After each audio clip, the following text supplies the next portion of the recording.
بما ان الصيف داخل وفخدنا كلنا هتتشوي بسبب درجه الحراره، فانا جاي النهارده اقول لك ازاي تنظف دوره التبريد وتنظف الرادياتير بنفسك. فيلا بينا. اول حاجه نعملها دلوقتي اللي احنا هننظف الرادياتير دوت. منظف رادياتير دوت بيحمل الرادياتير من جوه، بيحط له شبه طبقه عازله كده، ولو في بقى وساخه او جير او صدى او اي حاجه المفروض بيسيبها. حط ازاي؟ المفروض اللي احنا هنحط اول المنظف على الميه اصلا اللي موجوده في الرادياتير. انا هنحطه جوه كده كله.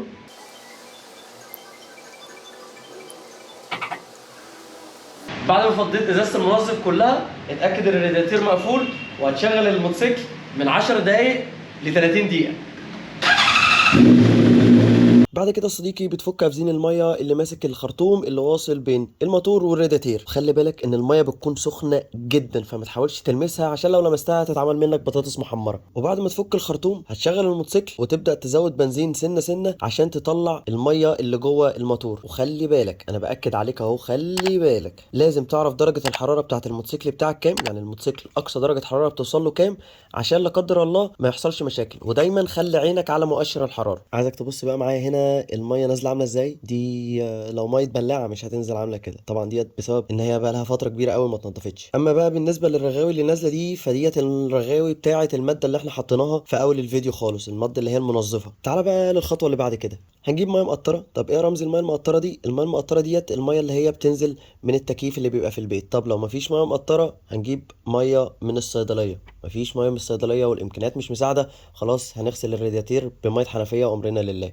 طب ايه الفكره يعني في الميه المقطره دي؟ الميه المقطره دي يا صديقي مش بيكون فيها الاملاح ولا الكلور اللي بيكون في الميه العاديه اللي هي بتنزل من الحنفيه. بعد كده والموتور شغال هتبدا تغسل الرادياتير بالميه اللي معانا. وخلي بالك كل خطوه انت بتعملها وكل تزويده ميه تكون مشغل الموتوسيكل. ما ينفعش تزود ميه والموتوسيكل سخن من غير ما الموتوسيكل نفسه يكون شغال. وبرضه هاكد عليك المره المليون، خلي عينك على مؤشر الحراره. وهنفضل نزود ميه لحد ما تتاكد ان الميه اللي نازله من الموتور نضيفه زي الميه اللي انت بتحطها بالظبط. الخطوه اللي بعد كده هنرجع كل حاجه زي ما كانت. هتوصل تاني الخرطوم بالماسوره وتقفل الافزين كويس، وبعد كده تزود ميه الموتوسيكل. وفي انواع كتير لميه الموتوسيكل، في موتل، في لوكومولي، وفي وولفز. شوف الميه اللي انت بتفضلها وحطها. وهكررها تاني، انت بتزود والموتوسيكل شغال. هيجي حد يقول لي كده، طب انا بحط ميه عاديه ليه ما ينفعش احط ميه عاديه؟ بص يا صاحبي، بخلاف ان الميه العاديه دي فيها املاح وكلور، ومع الوقت هتخلي الرادياتير بتاعك يصدي من جوه، فهي درجه الغليان بتاعها 100 درجه بس. لكن احنا بنحط ميه التبريد لان درجه التبريد بتاعتها بتوصل ل 135 درجه مئويه، ده بخلاف اللي بيكون فيها مواد بتحمي الرادياتير بتاعك من جوه اصلا. الخطوه الاخيره معانا وهي تفريغ الهواء من الرادياتير. طب دوت بيحصل ازاي؟ بعد ما تحط الميه وتتاكد ان الرادياتير بتاعك اتملى وتزود القربه بتاعتك، بتبدا تزود بنزين سنه سنه، وكل ما تزود بنزين هتلاقي في فقاقيع هواء بتطلع كده. بعد كده تبطل الموتوسيكل وتدوره تاني وتبدا تزود. كل ما تدوره هتلاقي فقاعات ميه بتطلع كده. ولو انت ربنا كرمها معاك وجنبك